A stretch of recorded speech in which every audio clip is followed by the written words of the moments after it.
Ah, what a beautiful day. Windy, sunrise. Get into the golden hour about. You get some video going. First part, DJI Osmo Action 5 Pro. I'll switch over to the Ace Pro 2 second half.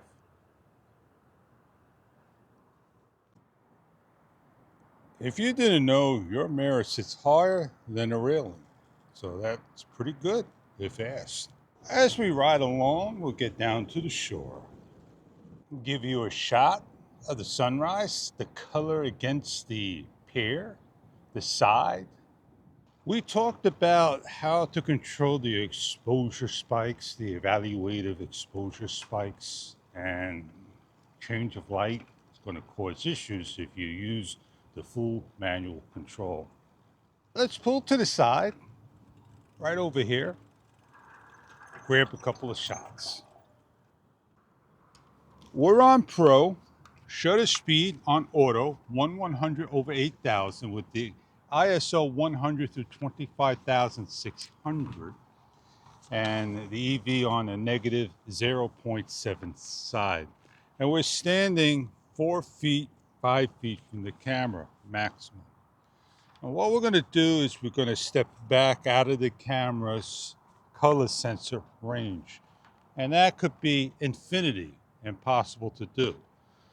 But if you're standing over here this far distance, 10, 15 feet away, then you shouldn't have exposure value jumps while it's trying to prioritize on your face as you go. So what we're going to do is walk over to the camera, get up nice and close into the camera, 18 inches. And that's where we have right here, if any, exposure jumps. I move to the side a little.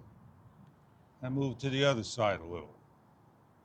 Now, is it only just in the video mode? If we jump over into subject tracking, we lower our resolution and we're increased closer to the camera standing further away. And that's something that we're going to try, and we know it's there as well, and do the same replication. In a low light situation, subject tracking does work, and it works quite well, especially if lighting is also on you. So we're standing in that same 4-foot distance, and what we'll do, we'll get close up into the camera, real close, so it could track me.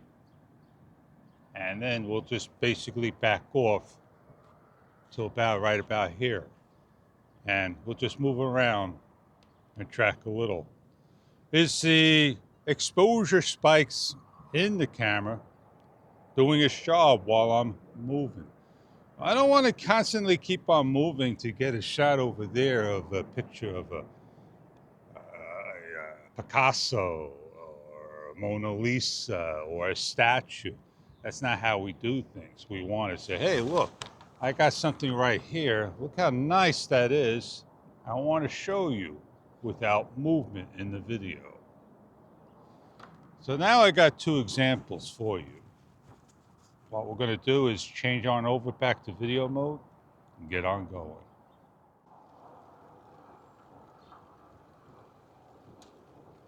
Well, I guess they like to go that way. Coming in through the fence, we have a cruise ship. And it's just waiting to get in. And we have a freighter in the distance. She is slowly going into port. Here we are. Another scene shot. We have both cameras on. And I'm standing in the right distance so I could be in the shot where you see my head and almost my feet, both cameras. Normally if I walk into the camera over here, I have to get down so this way we can see if I'm in the shot or not. Now, am I changing exposure value? Let's pick the cameras up and let's turn the cameras around over here. Go this way, into the sun, right here.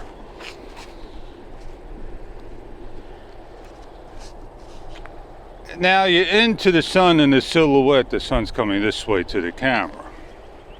I'm in about the same distance. Are you having any exposure jumps? Well, that's it for now. We're going to switch on over to the Ace Pro 2. I have the mic Air and it's on noise canceling because of the wind. I feel that that's how I like to use my camera, so you can hear more me than anything else. I wish we had the option to use voice enhancement and wind noise. Well, I know when you use wind noise, it acts as a wind muff on the camera. So we have the opportunity to use external and internal recording. Now, when we set up the external mic and we're using the internal, the dual audio, do we have that option to set up noise canceling and voice enhancement and stereo while using the mic Air? The only way to find out is to stop, reset up to use dual audio, manually go into the camera and see what you can do. Something good just basically fell over. The top is off and just taken off in the pole. More looks like they were taken down. Maybe they're going to move it. But somebody must have hit it and destroyed it. Well, it's always two sides of the story. The only way you're going to find out is to go back and look. I think today when I head out, I'll go grab the Insta360 Ace Pro 2 and not worry about the quick start of it. And just get on going and grab my shots of warehouse indoors. And, hey, you need a fire pit? Nice fire pit. Now these two houses here, three houses, they are all working together. All the houses are being renovated, done over. That's where I like the DJI Osmo Action cameras, the Action 3, Action 4, and Action 5 Pro. Quick capture. It starts real fast after you do your first video or the first turn on. This way, don't have to keep it on or wait there an additional 5 seconds. You got to do what works for you, or what pleases you, and what you're happy with. Well, I shared my side of the story and hope you understand what's happening. And hopefully the shots I grab, maybe they'd be helpful or not. Grab your camera. Do what you like to do best with it. If it's just holding it in the hands and not doing anything at all. We're here to share the moments, the fun, the joy of what we do. I'm Fish, and there's nothing more I can say, but thank you for your time and have a great day.